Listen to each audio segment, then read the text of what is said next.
right, welcome to Virgin episode number 6 of Be in the Middle. I'm here with my 2 loyal co-hosts, Benjamin Rice.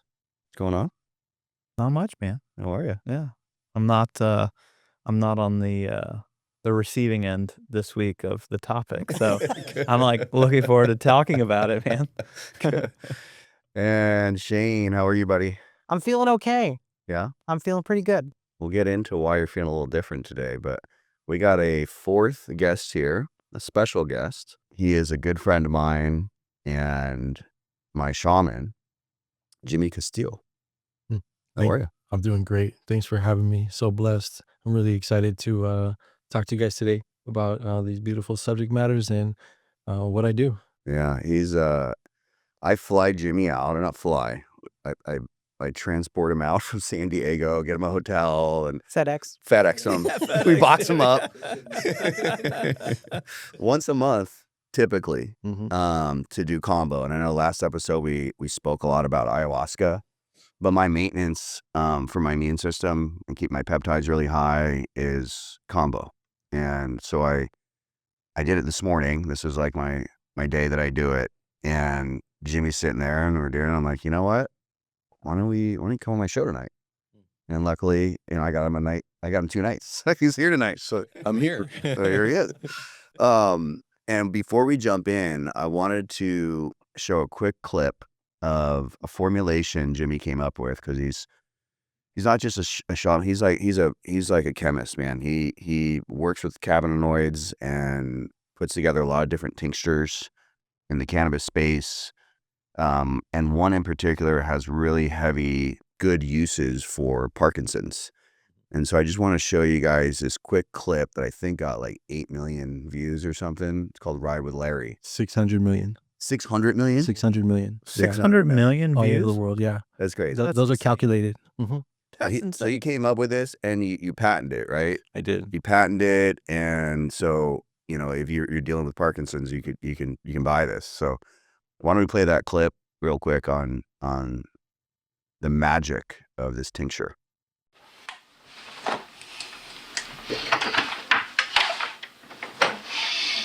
Hi, Larry. How are you? Come in. Good to see you.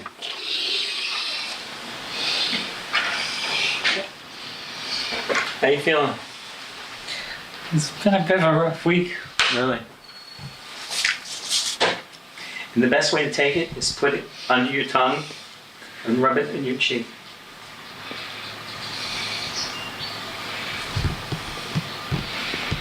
Don't do too much. You're going to be asleep all afternoon. You know what you should do? No. Don't try to communicate. Just relax. See what happens. We know from animal experiments that the endogenous cannabinoid system is very important in regulating motor activity, that very type of activity that is impaired in Parkinson's disease. From animal experiments, we also know that boosting certain branches of the endocannabinoid system is helpful in relieving symptoms of Parkinson's. Finally, from anecdotal information, we know that certain patients who smoke marijuana experience relief of their symptoms. I think you're calmed down. So quickly. Isn't that amazing? He used just a single drop, and his hands afterwards were rock steady, and the dyskinesia left. The voice is coming back. It works most of the time. In fact, it's... Did you guys eat lunch? Are you hungry now? Funny I am. Actually, A person like me could really use marijuana. It makes me pretty angry that I can't get it in my home state. So that was what, 3 minutes? Yeah. That's crazy. Tell me about your journey on coming up with that formulation, the motivation behind it. So wait, just to clarify, you made the product that he just took. I did, yes. Oh, that's amazing. I've actually seen that video and I had no idea. Yeah. That's incredible. That's how we all connected. Yeah. Trip It was out. actually designed like that. We didn't want to do a commercial for me. We wanted to show people what this medicine can do. I got into cannabis for my sister. She was battling cancer, and I was just looking for some help for her so she could go through chemotherapy. And when she passed in 2010, it really like lit the fire underneath me. By that time, I had already read so much stuff from Israel, from Spain, from all these different countries that were researching cannabinoids and cancer. And so, I started my mission there. And, um, at first it was everything was focused on cancer patients. And um, then I started meeting older people that, had Parkinson's and family members that had epilepsy. And so my trajectory changed a little bit, still focusing on pain and healing the body, the endocannabinoid system, but also looking for things that weren't grown in the mainstream, like CBGs, CBDs, CBNs, these other cannabinoids that can really help. And I had the pleasure of working with a man named Lou Rubin. He's the guy who actually gave Larry this medicine. And when he first came into my office, he was like a rigid, like just completely rigid. His family like drug him in to the office, and I seen him take a little tiny dab of some ACDC that I had created, and his whole body just opened up, and he just started talking to me, and um, he became like one of my Parkinson's friends that helped me like design that medicine by allowing me to change the cannabinoid profiles to see what was helping him the longest and the most efficiently. And um, during that time, he's advocating to his friends, obviously, because this medicine worked. When it works, and you want to share with everybody. So he starts advocating to his friend, and Larry's from South Dakota. He's a retired police captain, and his wife's a professor, and they were at first really reluctant because of the programming, because of what his job was. Yeah, right? totally. Yeah. And it took us about a year and a half to convince him to come out here to California to try. And this is the result. And unfortunately, Larry went back home and he had to make a choice. He had to break the law or to suffer. And the last 9 years of his life, he chose to not break the law. And so now South Dakota has medical marijuana. His wife advocated very diligently for that. And it was, unfortunately, he had already passed by the time that happened, but really powerful. It's amazing. And how can somebody get that formulation now? Through Jenny's Rose, you could go on our website, and if you're in California, we're still working on getting it into other places. As you mentioned, I have some patents on the activation of the cannabinoids. So a lot of ways that the cannabinoids are made through heat, because you have to activate the acidic into the active formulation or active compounds. And a lot of times during that, the heat destroys the minor cannabinoids or destroys the flavonoids and the terpenes and some of the compounds we don't even know about yet. There's still a lot we don't know about. And so my process allows for everything to be activated in a really short amount of time with the lowest temperature in the world. And so we're able to keep more of those cannabinoids. And, a lot of my clients or people that have come to me, especially like Larry and Lou and definitely parents of children, they don't want their kids, or they don't want to get high. The elderly people don't want to get high, but they want relief. So that became my focus on how to give people relief without getting them stoned. And in doing that, figuring out that, these cannabinoids are the most powerful ones. THC is great. CBD is great. But they're not needed as an excessive that we use them in. So we can use them in smaller amounts as long as we have these other cannabinoids that are synergistic with the CBD and the THC. So this will not get you high. If you take enough of it, it will will. get you high, but at the right dosages, at the recommended dosage. And again, that's why I came into tinctures and started using the tincture instead of the raw oil, which he took the raw oil. But tinctures are a little bit easier for people to titrate to find their therapeutic dose, right? And what we believe is the therapeutic dosage is like just right below high. And you could always like titrate that up, get your CB1 receptors balanced to the THC, so you could take higher doses as you go up in your journey. But mostly our goal is to do those stabilize the endocannabinoid system. And there's a couple different variations. You have like one for sleep, full spectrum, right? I think my wife is using the sleep one. Yeah, we launched for Jenny's Rose 3 of the 72 formulations that we have. There's 72 that are patented. Mm-hmm. Yeah, and the 3 that we came out with were like the most versatile. Some of the things that I noticed in working with people is that most people who suffer from some sort of disease don't sleep. You know, they have sleeping issues.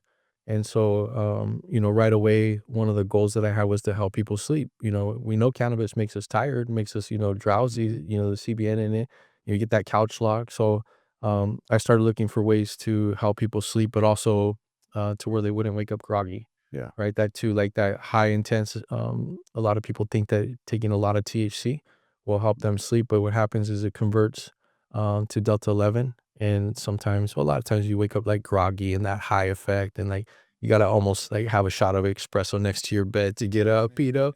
Yeah. So we designed something that would help you get to sleep, help you shut your mind off, and help you stay asleep without a high amount of THC. And then we have the daytime, which is a great formulation for just managing your day. It's a 1-to-1 ratio. It's great for everything. There's a lot of energy in it. And then we have our 20-to-1, which is we have them in ratios, but there's a lot of different cannabinoids in there.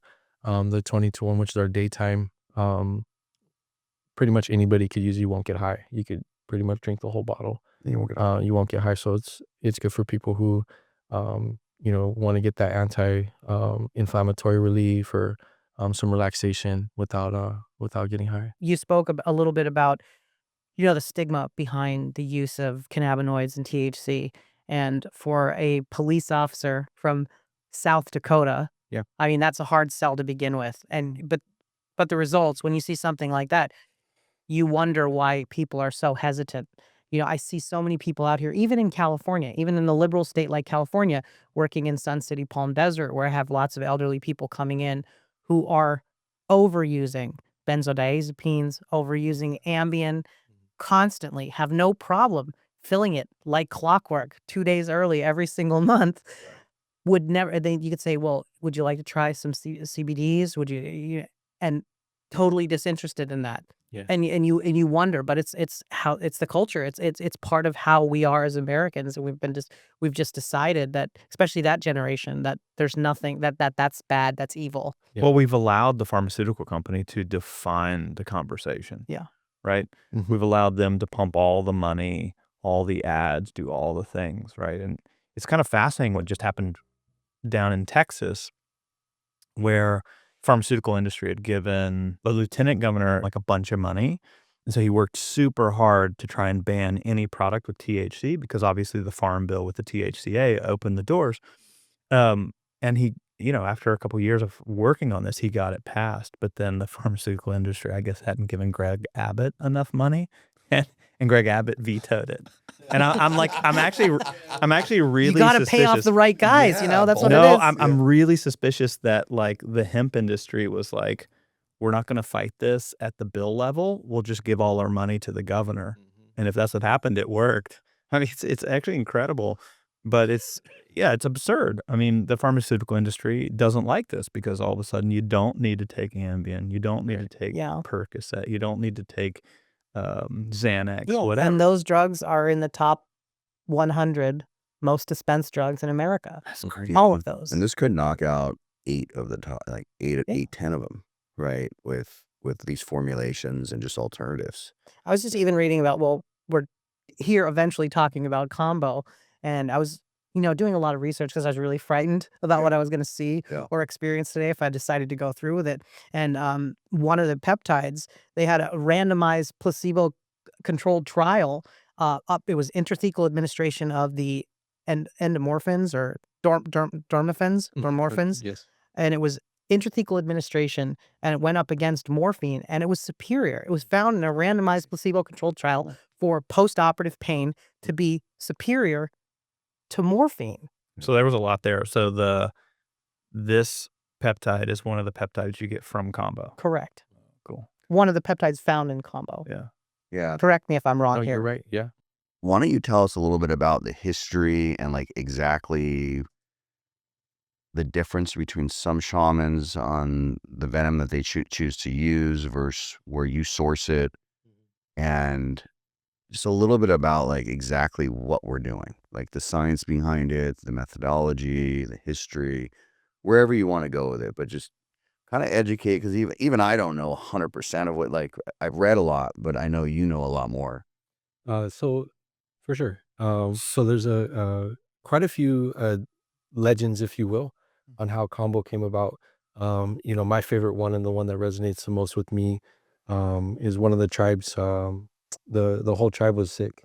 Everybody was really sick, and the maestro, the shaman, took some ayahuasca, went out into the jungle, and sat with the medicine in ayahuasca in the jungle, and she showed him the frog, and was like, "This is the frog that you're going to use to heal your people."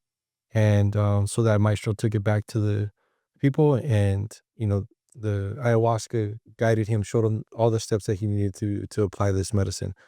Which you guys are calling it a poison, and yes, it is a poison if you eat it. If it's a poison for other animals, the monkey tree frog is one of the like chillest animals in the jungle. You think like the king of the jungle is like a lion or something like that. Nobody messes with the monkey tree frog. Nobody. So it does whatever it wants. It always around. It's on the trees. It's like No one's eating it. no one's eating it. Nah, nope, nobody's messing with it. They're like, okay, you're cool. You're running the show out here. And yet, we apply it on our skin, and it turns into this amazing miracle. These peptides. The way that it enters. So the maestro went out there and learned how to do it through ayahuasca, and then brought it back into his tribe. And the legend says that he healed his whole tribe with it. And then they also started seeing that like the hunters had more energy. They were able to get closer to the animals because they didn't smell like human. They were their energy. Animals pick up energy. They pick up sense, smell, energy. And your vision too. Yeah. Your vision is like, The first time I did this, my vision was like clarity. everything. Like colors were like so bright. And I was like, dude, what's up with my vision? I'm like, oh yeah, that's one of the things. You knocked off a bunch of whatever was on your cortex or whatever on your vision and cleared it out. But yeah, continue. Yeah, it's 100% the clarity that you see. I have people coming out of ceremonies, like older people too, like, oh my gosh, I couldn't see like the definition in those plants, and now they're seeing that in the color. It's pretty amazing. But so they brought it back, started healing the tribe, and then started giving it to the hunters. And the hunters went out and started doing these. They would do these long combo ceremonies. Like we're doing like 3, 7, 8 dots. These guys are doing like 20, 60, 80 dots. And then going out and hunting. In the Amazon, some of the tribes, they'll put the gates on you, and then they'll rub the frog on you, so they don't even like make it into dots. Traditionally, the maestros used to spit onto the knife, and then you would spit onto the knife, and he would put both your salivas into it and mix it in, and that's how they would administer it.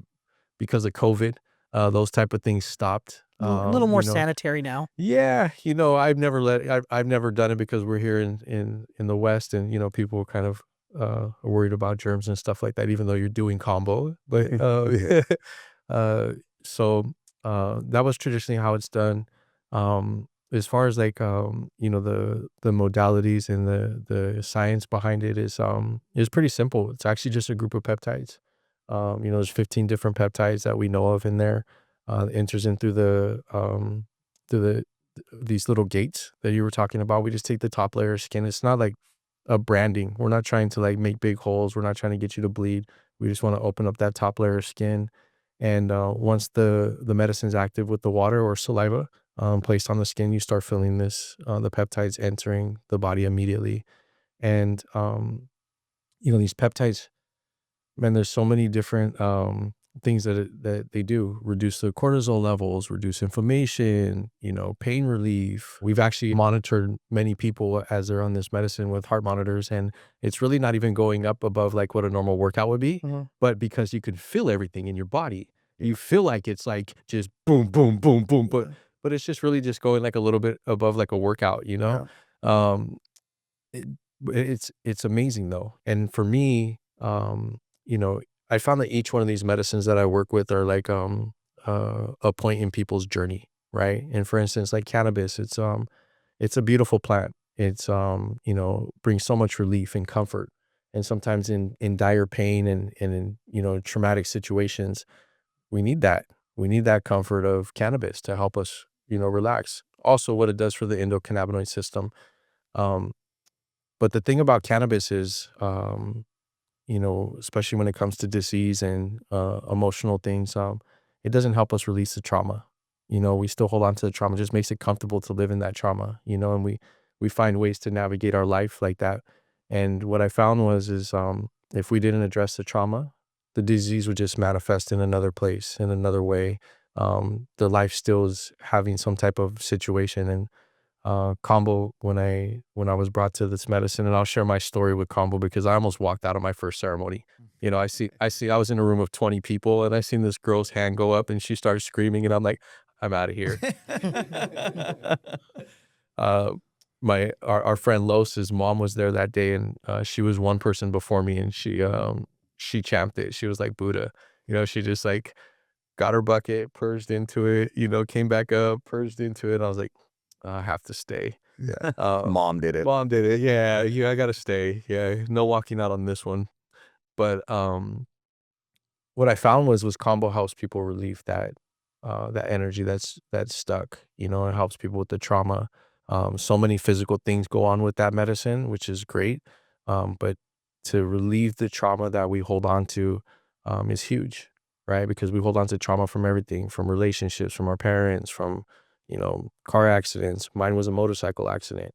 And so being able to help people release that trauma has been huge. Yeah, I mean, it's just, and I know there's 2 other medicines, Kambo's, if you guys want to still talk about Kambo, but it's the medicine that I chose to be like, it's definitely more body, because you don't hallucinate, you know, at all. And I look at it as like maintenance for me with the peptides. And ayahuasca was something that really cleared all my trauma, but there'll be times where I'm stressed out and whatnot, and I'll sit down and do Kambo with you, and I just start breaking down crying. And I purge more energy than bile. And just to clarify, you did Kambo today. Correct. Yes. So tell me how that went. Well, you know, I went there as a scientist and I wanted to observe, and I watched Mike, and you know, I arrived before anyone got there, and I was very interested to see. I mean, I've always tried to keep an open mind about everything, and this sounds like way out in left field to me. Yeah. I'm like, wait a minute, it's a poison, but you're going to intentionally put it on your skin. So I watched Mike do it, but I felt I could see that there's something going on here, and just the entire experience. It's hard to explain. You're outside, you're on the ground. There's music playing. They put little burns in the skin. They call them gates, which I learned today. I'm gonna screw this all up. So No, this correct is me. great. I love this. Correct me at any Yes. time. I love So you to explain it. So Yes. you just did Yeah, it for yeah, the so I first just time, did and it, you so don't this even is know what you phenomenal. did. Exactly. So I watched them burn the gates into Mike first, and they were lighting sage in the beginning. They're kind of like cleansing the area, and there were 2 of you. Watched 2 of me. you and Okay. your Just making sure there wasn't is she just a 2 of me. shaman? Is she, An assistant, yeah. his assistant was there, and she was mixing up what looked like a concoction on like a piece of bamboo or something. It's kind of how I describe it, with a knife. And I'm like, what's going on here? But it looked like very small amount of some kind of substance. Then it was worked into like little tiny like pellets, almost like dots. And then I watched him take it with like the knife and put it onto the open area. And I could see as soon as it happened, even before you started, that it was almost like a rush of it looked like your body was flushing, like starting to flush, like you could just see it coming, like rising up. You see And the skin. yeah, you'd see the skin. It looked like it was changing just a slight bit. We were outside, but I could see like it was just like a color and a change. And then you started to sweat a little bit, and had some, like, it looked like tears almost running Yeah. a little bit on the sides. And I guess you've been doing this for a while, so you were like almost like kind of getting ready, like knowing that it's going to come. You kept making jokes about how you purge quickly, Yeah. because it's almost like it's kind of muscle memory. You've learned that this Mind is what's muscle going to memory, happen. yeah. So it might have something to do with the environment, the music, the sage, everything. But I could see that it was coming, and had a big bucket there, and it wasn't a huge amount, but what looked like almost a yellowish substance coming out.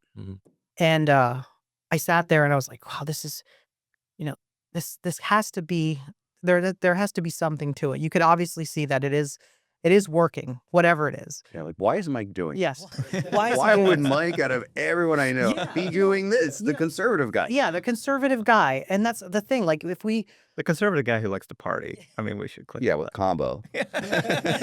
let me be very clear to anyone listening to this. This was not a party. Not a party. No. Okay, this it's not a is like- party. this is called putting in work. And but when I was there and I was like, I'm in Rancho Mirage in a beautiful home in the backyard in this environment, and there's never going to be another time where someone's going to ask me if I want to try some frog venom. And I've always considered myself to be like open to experiences and wanting to learn to be the best version of myself. Mhm. You know, that's what we all strive to do, is to be the best version of ourselves. And if something else, it's an experience that I've never had, and there's something about Mike Mead Yeah. that got me to his house at 8 o'clock in the morning. Yeah. I'm going to give this a shot. Yeah. So I opened my mind to it and I said, okay, let's try this. So at first I was an observer, but I'm like, okay, we're going to go through with this. He ripped off his shirt. I ripped off my shirt. I'm ready to party. Yeah. No, but you give, you have to drink a large amount of water before you start. But you said that you normally don't go with water. You go with the cassava, fermented cassava. Correct. Uh, You drink that today. Yes, that's what I drank. It tastes a little bit, I mean, it had a little bit of taste to it, but basically it kind of, yeah, not much of anything. So I drank 2 large glasses of that, and then I sat down on the floor, and they did in my arm instead of, like, Mike, you had it in your back. Can you explain a little bit why you pick one area over another? Yeah, absolutely. So, different points in the body allow us to release different things. For Mike, he's been working with me for quite some time now. And so we have specific areas that we work on for digestive system, for stuff like that. Typically, for our first timers, we'll usually work on the arm or the leg for women. And it just allows for like an easier, gentle experience. Not that it's gentle, but, a little easier experience. And then also, too, it allows us to see how you respond to the medicine. Right, if I'm behind you or working on your chakras and it's too much energy and you're not responding, I can't see you. So it allows us to be able to see you while you're in your first ceremony, and then also to apply that really gently so you can, go into your experience a little bit more easier than, uh, Mike, we just jumped on ready to go. He was ready to all go. 4 dots, boom, It's boom, like boom, throwing up ready to before you go. got there. Yeah. But so they put 3 dots on the 3 gates on the side of the arm, so you can see the 3 dots there. And then you prepared the little mixture or tincture of the paste that you're going to put on the areas. And it felt like a little tingle at first. All it felt like was just a little tingle of something, a little burn. But it was pretty quick after that for me. I was thinking, well, is this going to take like a while because I'm new at this, or is this going to be immediate? And I don't really know, because I was trying to really focus. I was trying to really focus on, like, let's get the most out of this. You asked me to set my intentions before this started, so I forgot that part. I'm not sure what it was exactly that you handed to me. We handed you the stick that we made the gates with. Okay, the stick that you made the gates with, and said, hold it near your heart and set your intentions. And I just asked God to show me what I needed to see from this. I asked to be open and to help me become the best version of myself, which is always what I ask God for in the way that I pray. And after that, the medicine was there. Immediate, after a few seconds, I felt like a warmth that sort of started lower in the body, in my stomach and in the front of my chest area, which sort of worked its way up pretty quickly. Now where's the anxiety kicked in? Like, I'm immediately like nervous. I'm like, okay, this is real. I hope I don't die. That's the first thing. Like, I'm trying to be like calm about it, but I kept thinking like, oh, is it going to be one of those things? Like, is this going to be a news story? Like, a guy was trying frog venom in Rancho Mirage and died. Dude, I checked my insurance. I'm like, all right, I have a blanket coverage on top for deaths, another $2 million. I'm like, because I'm going to get sued. Yeah, so I just, Dude, I mean, it's like feeling your blood vessels dilate and your blood start to rush in that way is disconcerting. yeah, I mean, You're poisoned.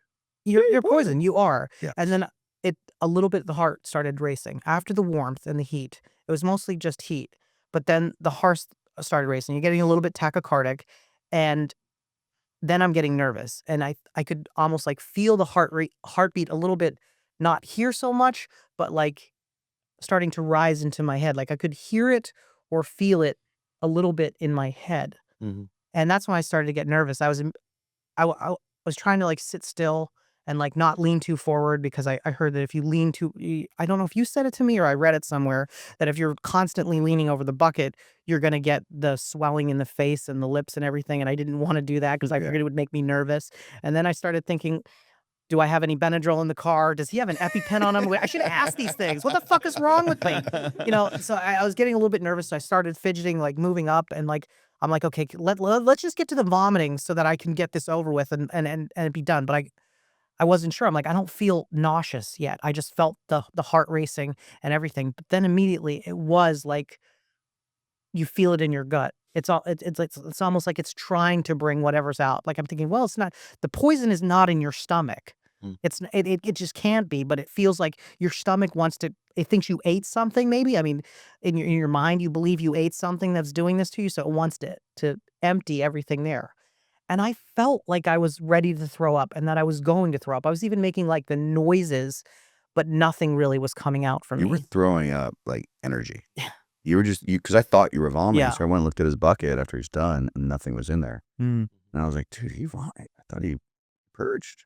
So I tried. I even stuck my finger down my throat at one point because I felt like I had to. And then I made this really loud, like guttural sound where it was like, ugh, like I was throwing up. And then I thought it was done. Like, I don't know at what point you took the medicine off, but everything really, you said that there's an on-off switch for this. And I'm like, that can't be. can't be. But it really was. As soon as the medicine left, it starts to go slowly. Like everything immediately comes down the opposite way. As fast as it comes on, it goes off. And it goes off. And all I wanted to do was cry. Yeah. I don't exactly know why, but I just felt like it was one of those experiences where whatever you needed to get out of you, you got out of you. Yeah, you expelled something, man. And I've had that feeling all day. Like I'm ready to be a new version of myself. Yeah. That's really Not that I didn't like the old me, but like I'm ready for the next part of my journey. I was so proud of you that you were confident that you just wanted to observe. You're like, I don't want to do it. I'm just going to come and I'll watch. I'm like, all right, come watch. And then when I looked over, I was like, no pressure, but like the moment's here. Sometimes you just need to make a choice. Like, God puts you in places. It's either a test or it's an opportunity. And this is an opportunity. So you were like, shirt off, you went for it. And I was really proud of you. And I mean, Kambo is great for your immune system, right? That's why I do it. The peptide release is massive, and it can last 2 weeks. It can last a month if you eat well. You don't eat sugar, and you have a clean diet. And I have leukemia, right? I'm in remission.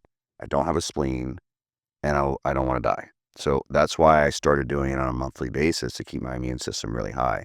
And I very rarely get sick. And I have cold sores when I was younger, and now I don't have cold sores anymore. So it's like proof, like right there. Like that was a very aggressive cold sore that pop up every month, and now it's just maybe once in the last 8 years. That's crazy. It's just crazy because your immune system's higher. One of the questions I have for you, I guess, is with all the people that have sat with this medicine, do most of them have the same sort of experience? Do they describe it the same way, or have you seen different types of reactions, like aggression, or what is it usually the same experience? You know what? It can range, but a lot of release. Everybody releases in different ways. Some people are somatic. Some people are moving, releasing it with their bodies shaking. Some people are crying. Crying is one of the best form of release, especially for men, because we're told not to cry. And we have a lot of guys that come. I work with a lot of vets, and it's really beautiful to see the brothers being able to like just break down and cry, like have that moment. And then there's sometimes people scream. Some people not in a well, this particular girl that I almost walked out of, she was screaming like bloody murder. But some people release like just kind of like let that out. But typically it's those are the general ways that people release, and crying is one of the most common one.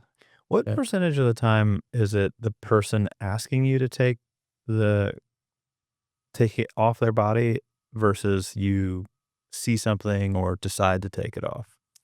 It just depends. To be honest, men tend to take it off a lot faster than women.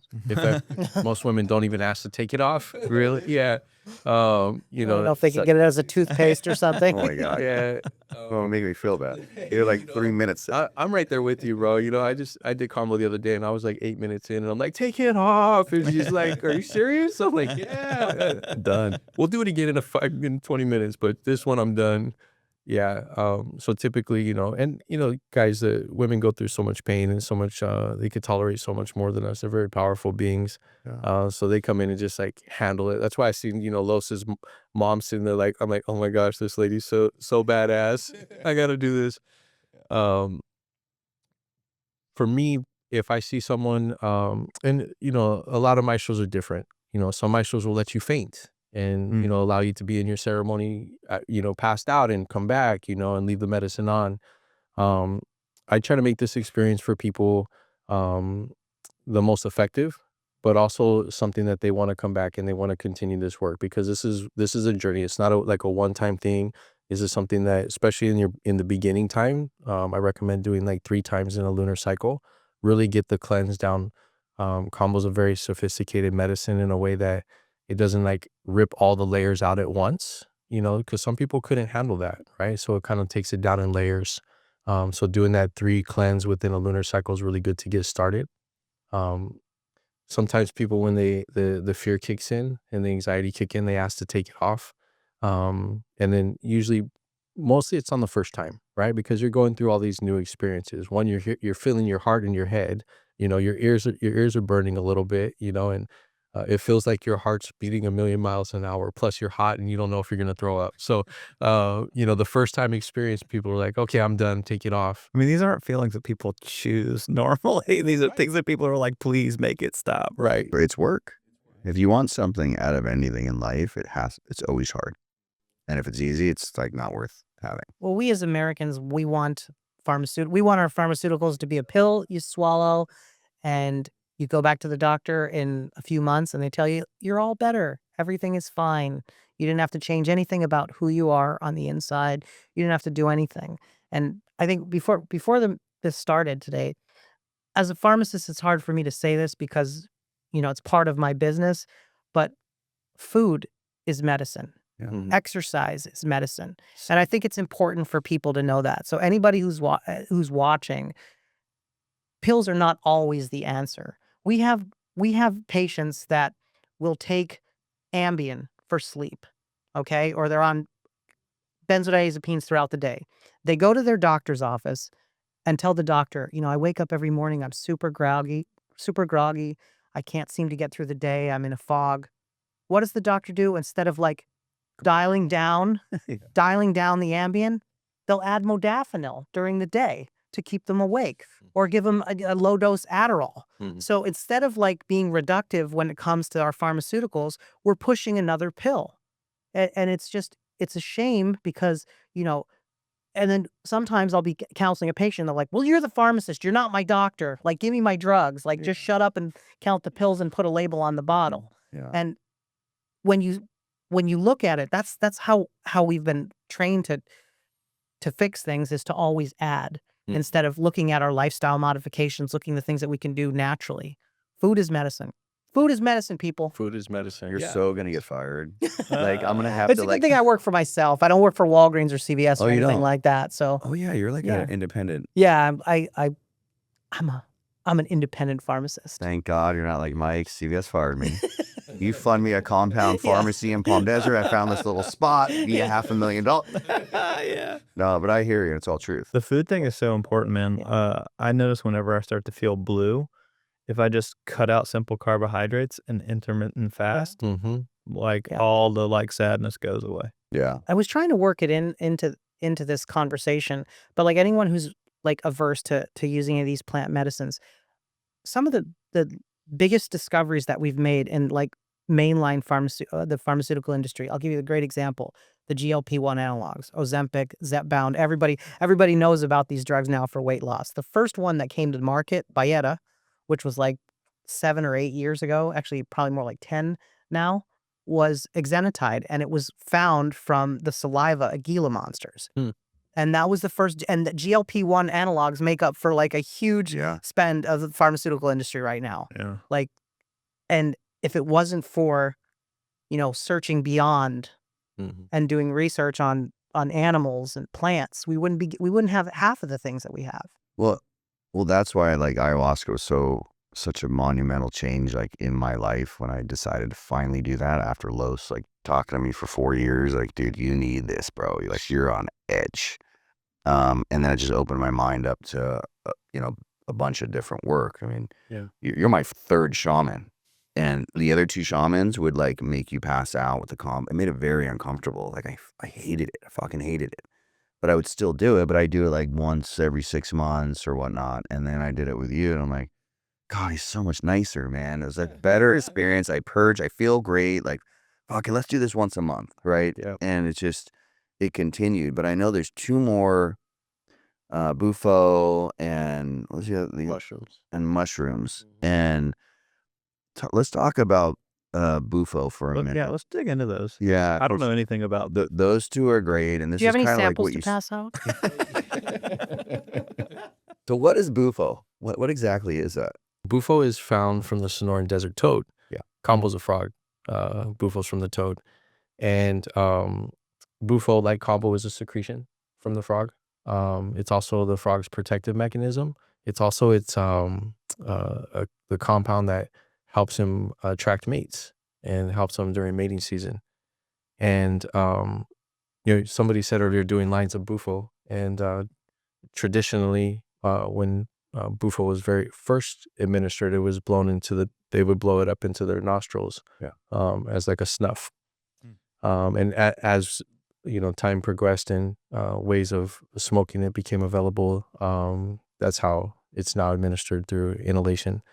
And there's different types of DMT. There's NDMT, which is found in ayahuasca, and in the crystalline form of it. And then there's 5-MeO DMT, and there's a synthetic form, and then there's Bufo.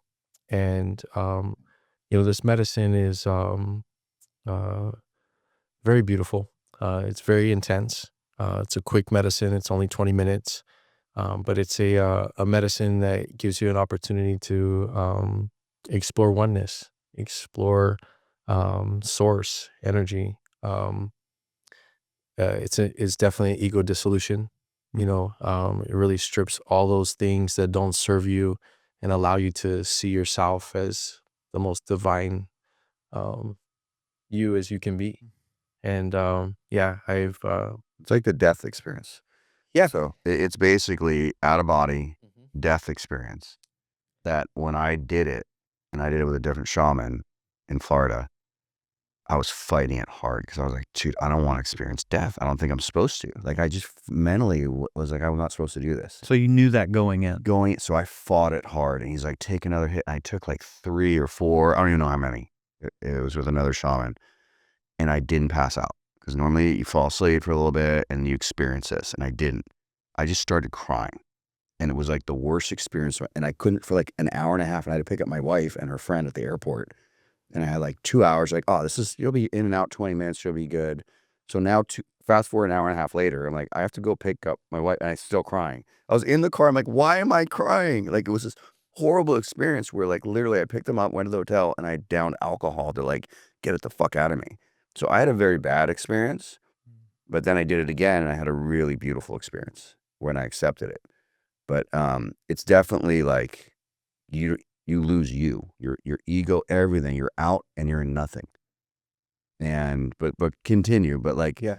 But just so as somebody who's never done this, like, it's a full blown like hallucination. yeah, you're not. Like when you say You're out of your body. okay, You're so not you just anymore, and like out you in the move universe. out, and then you lose self. Like, you're not even you. You're pure energy. So, and you can talk about the science behind it, but it's like your pineal gland, right? Yes. And how it emits this during birth and death in a large amount, a little bit during REM sleep. And when you smoke this and it breaks the blood-brain barrier, you just fucking shoot off. And it's like, I don't think I'll do it again, but Would you equate the experience to other to other hallucinogens like LSD or mescaline or anything like that? There's nothing on this planet that will give you this experience. You know, it's not it's not like fractals like DMT. It's a one of a kind medicine. You know, and to Mike's point, um, about 2 years ago, I started like deep diving into podcasts on near death experiences. And just it was out of random, you know. It wasn't something that I just turned on here. You're But bored. yeah, you know. And so I started listening to them talk about their near death experience, and I was like, oh wow, that sounded like this Bufo ceremony I had. Oh my God, this one sounded like this Bufo experience that I had. Oh, trip out. Yeah. And so you know, I already knew this about the compound, about, you know, the birth and death.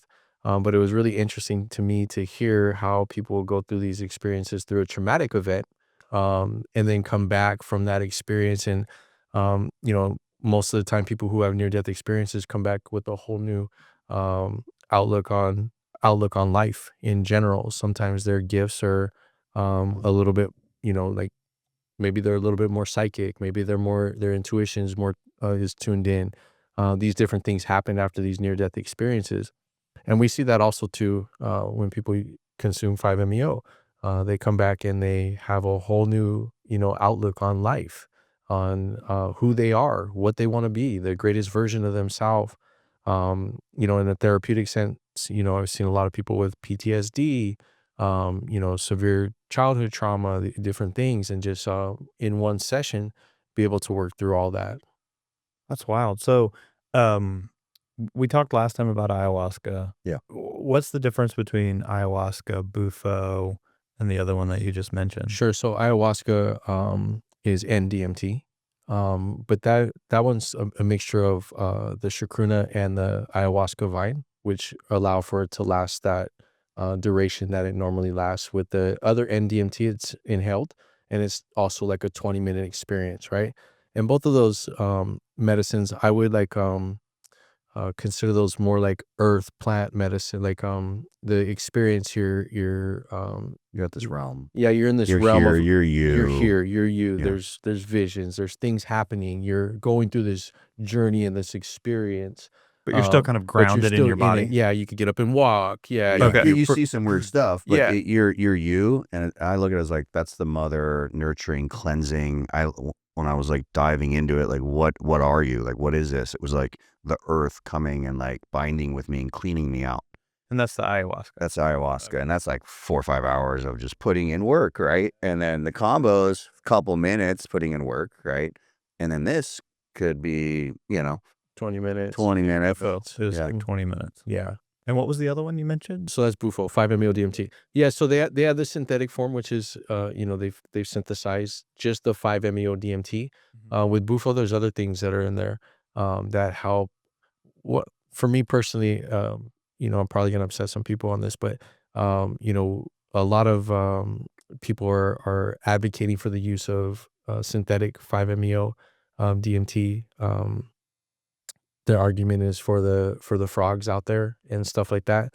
I think we should be protecting their habitat more than you know, synthesizing this medicine. But when you take away the energy of the frog, you're just left with this compound, right? And I feel that there's a lot of or the toad, I'm sorry. There's a lot behind that. There's a lot to be said about that, because this energy that this toad has, one, the maestros and the shamans, they hold this animal as like a sacred animal. And when you go into this medicine, you could feel the toad holding you, the energy of that, you know, the energy of the desert right there holding you while you're in this medicine. With 5-MeO, the synthetic, you're just like blast, you know, like people are shaking a lot, you know, the energy's moving. There's nothing like holding them and strengthening them in that medicine. So those are the difference between the two. I see. Yeah.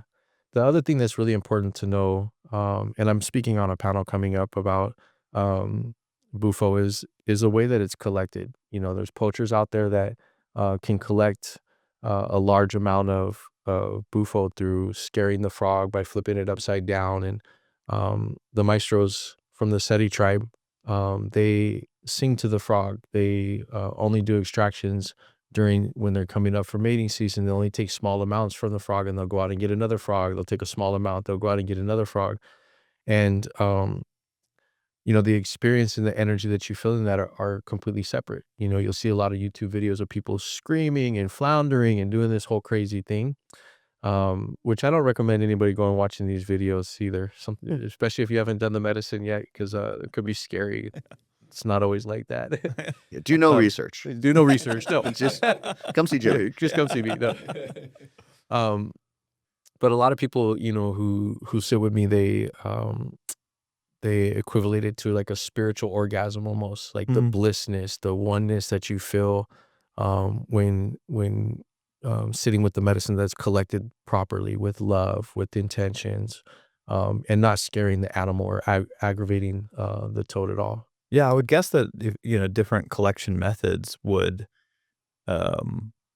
potentially emit different chemicals, right? Sure. Like, because if you're scaring the toad, it might emit that, but also other things as part of that process. Isn't that what the elites do? They scare the children and drink their blood. I don't know. I'm still stuck on spiritual orgasm. I'm ready for that. Crazy But if shit. you promise me one of those, if you promise me one of those tomorrow, I'll come to your house again. Crazy shit. We're talking about a different crazy shit. Different today. crazy. So I guess like the toad excretes it through its skin. The two little it has like two little glands on it, different parts of the body. Yeah, and it's same thing, like a milky substance. They secrete it onto glass, and then it dries. Just let it dry. And and then they scrape it off and bag it up. I was scanning pictures of them all morning, so they're pretty cool looking. They're pretty cool looking animals for sure. The toads? Yeah. Yeah, beautiful. Yeah. They are. Yeah. And then you do these sessions or like little spiritual events, San Diego and different places around the world, and you also incorporate mushrooms. I do. So like if, let's say you talked me into doing Bufo again, Yeah. right? And we did a weekend or something where we invited some of my close friends and coworkers, and we did it. What would it be like? Like how do you run those, and how do you incorporate the mushrooms into it? The medicine, sitting with all these different medicines have also guided me into the work that I do. And, as I was talking earlier about each medicine having its stage in the journey, Kambo, we could say, is the deep cleanse. Yeah. Right. And that prepares you for these other medicines. When we go into Bufo, when we go into ayahuasca, and we go into mushrooms, we don't want to take a bunch of baggage with us. No. Especially superficial baggage, things that are like just from the core trauma that have created these other traumas in our lives, in our bodies, in our energetic field. And so, as I was saying, the Kambo takes it off by layers. So we cleanse out that superficial trauma. We release that energy. So that's the first one, cleanse. And then we go into Bufo. And that's like the reconnection, connecting back to source, connecting back to yourself, connecting back to oneness.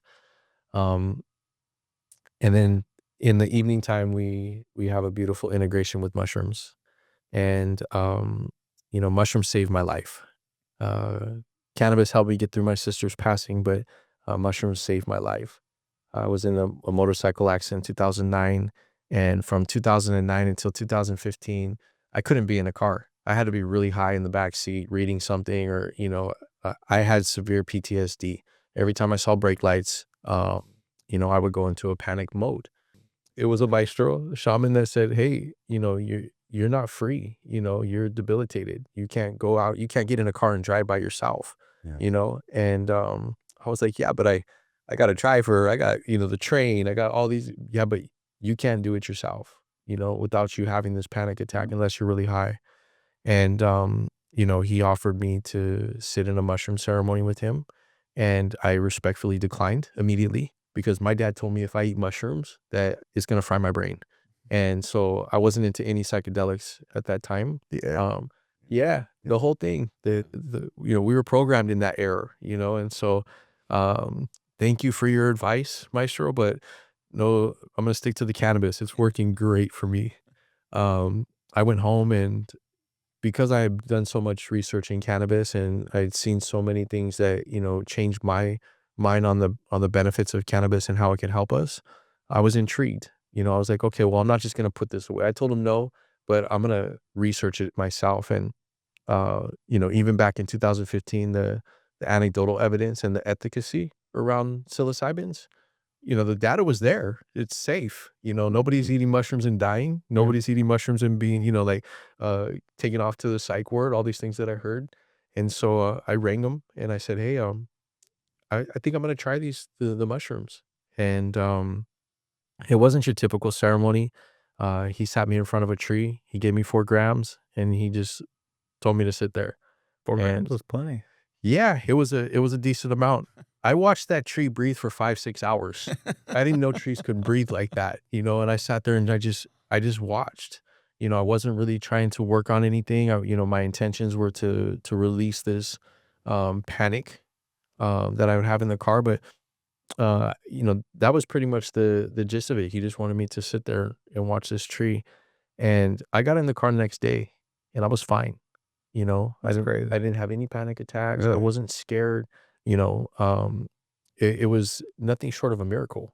And I went from driving a big Suburban or having a big Suburban that people drove me in to an Audi. Started enjoying the road. Started like I turned the highways and the roads into like an adult go-kart track in my head. I was like, I'm gonna go out there and I'm gonna be on this go-kart track. And You're just on high on mushrooms and cannabis, racing around. No, I was Fucking Mario Kart. Watch out, kids! Watch out, kids!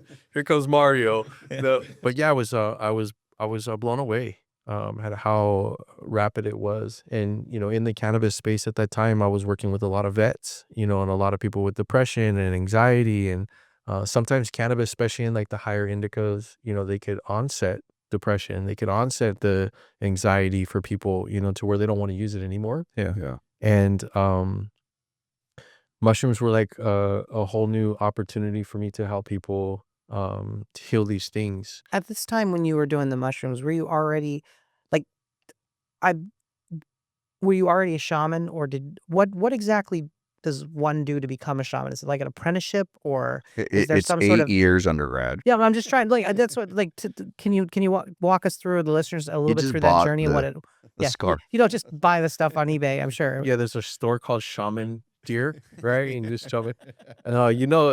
Shaman's actually a label people give me. It's not something that like I go around and say I'm a shaman. It's usually just how people describe Yes. the work that I do, shamanic work. But I've been in plant medicine and helping people heal since 2009. I started in 2008, but really started helping people heal in 2009. And all of these medicines that I work with have been my part of my healing journey. And I think that like a true shaman or medicine man or someone that's carrying this medicine is someone that used this medicine to heal themselves, right? And now we just want to give back. All I want to do is now share this with other people because it's been so impactful in my life, and I wish my sister was around, or I wish I had these tools when my sister was around. I think we could have saved her, or at least, gave her more comfort at the end of her life. I saw her deteriorate with the pharmaceuticals and the opiate-induced constipation, and then the medicine for that, and then the medicine for this, before you know it, everything was shutting down. So I've spent many years working with people, and then I went and I did my due diligence, and I went and worked with shamans, with maestros, and learned from them. I trained down in the SETI with the SETI tribe in Mexico for my Bufo initiation, and a Yaqui shaman for my Kambo medicine. And mushrooms and cannabis have been just something that I learned on my own. I started working with the mushrooms after I started healing myself, and this maestro sat me in front of a tree. I was like, there's got to be better ways to do this. Stare at the tree. Yeah, I'm sure there's better work to do than this. And then wrapping it all up in our, the reason why we do this is, mushrooms create an abundant amount of new neural pathways, right? We're finding that. We're seeing these studies now. And so when you're diving into these other medicines like ayahuasca, Bufo, and DMT, there's a lot of information coming in, especially Bufo. Bufo's like plugging into the supercomputer sometimes. Like all this information's coming in, and like, where's it going?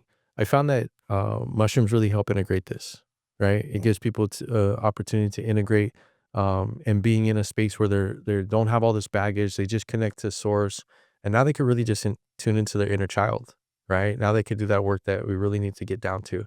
What's hurting down in Jimmy? What's hurting down in that inner child? How can we help that? And I found that by doing this cycle that I do really helps people get to that point, get to the work of the inner child. Yeah. Instead of like, again, going back to that superficial baggage that we carry, right? That's just stuff because something happened down here that we need to heal most of the time. In our adulthood, we have trauma as well, but it's usually somewhere in that period before we become adult, whether it's a relationship, a girlfriend, like I said, parents, school, all these things that we go through as kids, we hold on to. So mushrooms allow us to get into that inner work and also create those new neural pathways for all this information that's coming in from the other medicines. So how long does a mushroom ceremony last?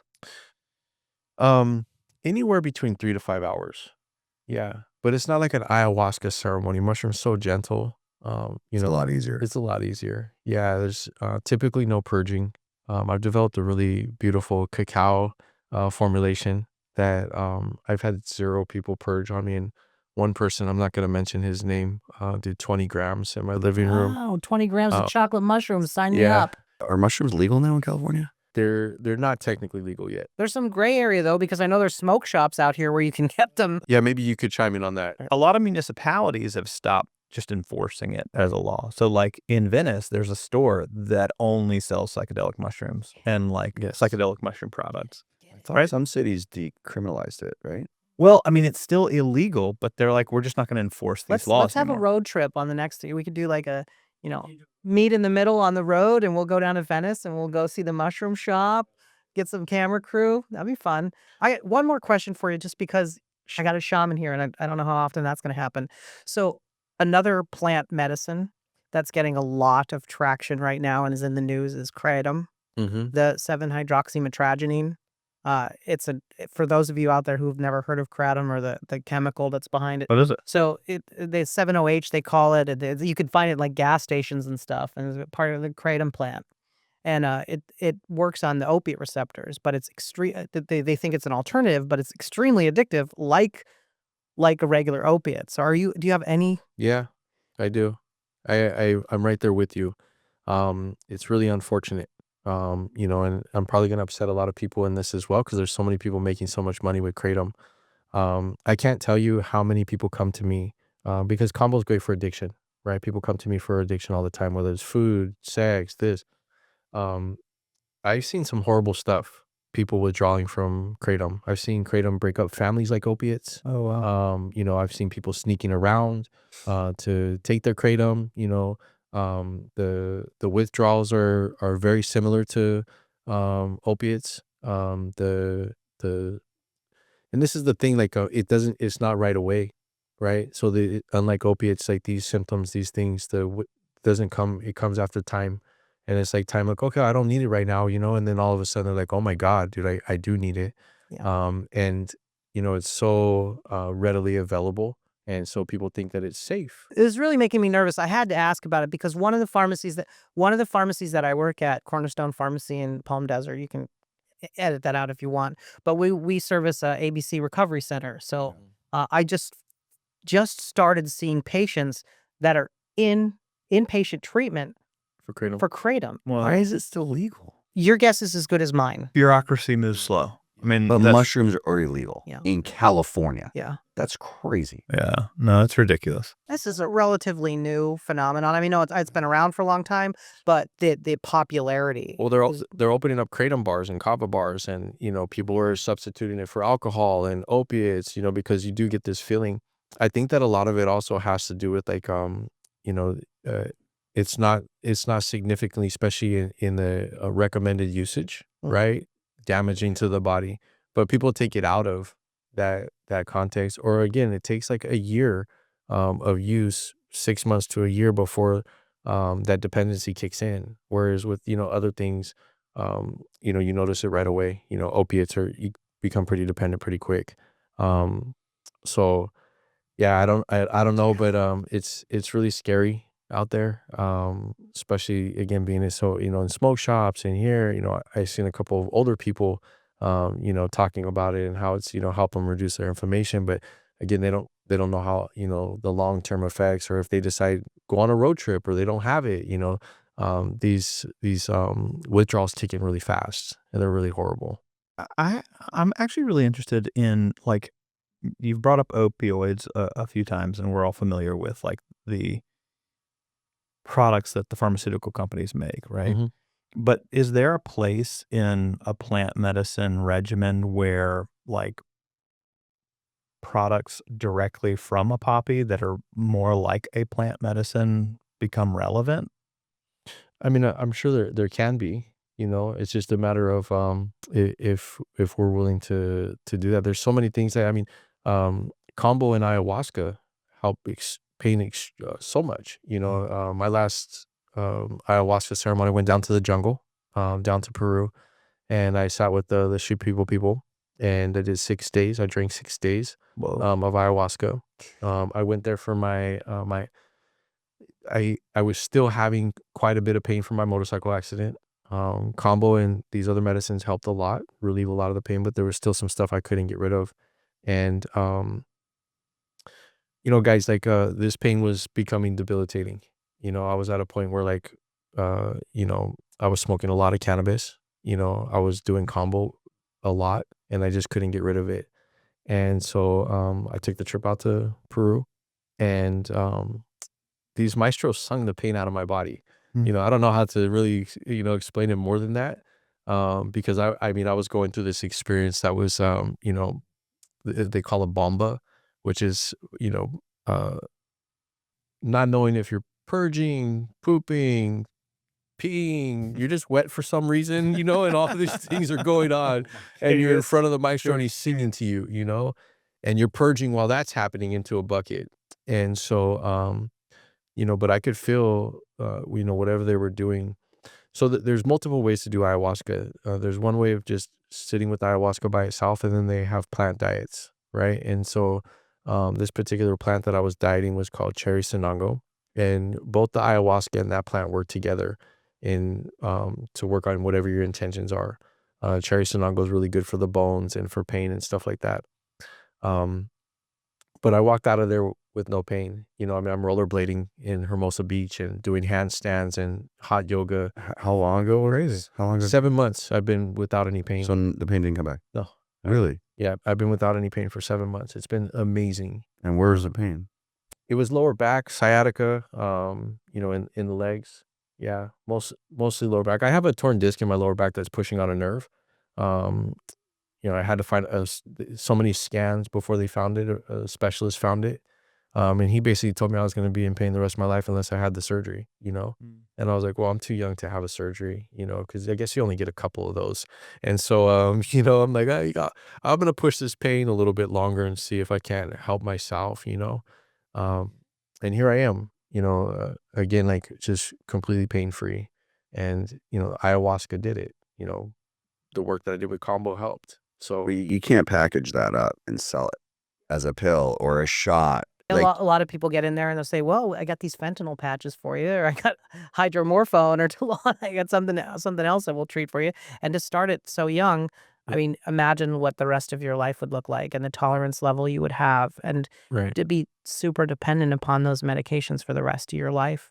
right. It makes a trip to Peru sound a little bit more appealing to me. But it's a big step, like, for someone to say, I'm going to Peru For sure. for 6 days during For sure. ayahuasca where I'm shitting myself. Like, They're not even giving patients in America an option. No. They're not talking about, there are some alternatives out here. There are some cannabinoids that might help you. These are some other alternatives that could be used as adjunct therapy, or you might find that it works better. Right. yeah. My grandmother suffered for like almost 20 years of nerve pain down her leg. And, I ended up like, I found a particular time in my journey that I was going to tell my grandma what I did. And, I called my pops up and was like, hey, her friend had cancer, and I wanted to tell him because I knew that I could at least help his symptoms. And, unfortunately, his mindset was old school, and he was like, I'm not, no marijuana, okay. But my grandma was like, do you think it'll help with my pain? And like immediately I turned to her and I was like, yeah, grandma. And, I think she's 83. I hope she's, we'll call her 80. Let's say 80. Yeah. I don't want to go too old and she sees this. But we just did a big trip to Big Bear, and she was out on the pontoon boat with us all day. And, she's been about 15 years now without this pain just from cannabis oil, and she just rubs it on every day. And they couldn't figure out what it was. They didn't know where the pain was coming from. And, you know, minus the ayahuasca and Kambo and all these other things, she just did cannabis. She rubs it on every day. She does a regimen, and she's out doing things. She's out water skiing in Big Bear. Well, one leg. Yeah. So there's ways, there's ways to manage it that we don't have to, one, destroy our organs and to become dependent on something for the rest of our lives. Yeah. So if someone wants to come to one of your ceremonies and whatnot, how can they reach you? They could contact me through Instagram, my email. Do you want me to give that out right now? Or Yeah, if you want to, it's up to you. If you want a bunch of people calling you, Yeah, of course. my 100 viewers. Hey, you might get some nasty emails because I'm going to share I'm going to share these plant-based medicines one to the Accidental Pharmacist page where there's 143,000 followers mostly. I appreciate you Yeah. haven't shared any other episode. Yeah, but I want to share these ones and let them know so you might get some people on the other side of saying like, this is not really for me, or I can't believe Shane went on this episode, or those kind of things. But I think it's important, and I want a lot of pharmacists and I want other healthcare professionals to look at this and have a frank discussion about what needs to change with our current healthcare system, and how we can, if we're truly trying to ease suffering and to make the American healthcare system better, we need to have a shift, and we need to have this discussion about this shouldn't be taboo the way that it is now. Yeah, I agree. Yeah, thanks for sharing. And I don't mind the conversations. I love to help people and open up their minds. I've been doing this for quite a long time, and I can't deny the things that I've seen. I've seen so many miracles, if you will, and people's lives changed with these medicines. So I'm always open to having these discussions with folks who are not so like-minded. You heard that, guys. Get ready to fight. Let's go. Jimmy at jennysrose.com. Yeah. Anytime. We're gonna link it. Okay. But I really appreciate you coming out. I Yeah, know it was thanks for last having me. minute. Thank you so much for the experience today. Absolutely. Thank you for all the work Yes. you do for me. Thanks. And it Yeah. trickles down to my family and everyone in my life. So, and thanks, guys. It was All just a right. nice 2 episodes. Oh, these were fun. All right, guys. Good night.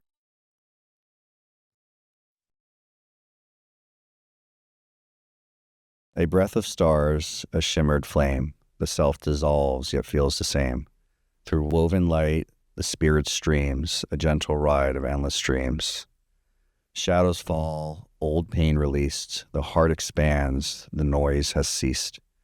Closer to God, in silence deep, the soul awakens from its sleep.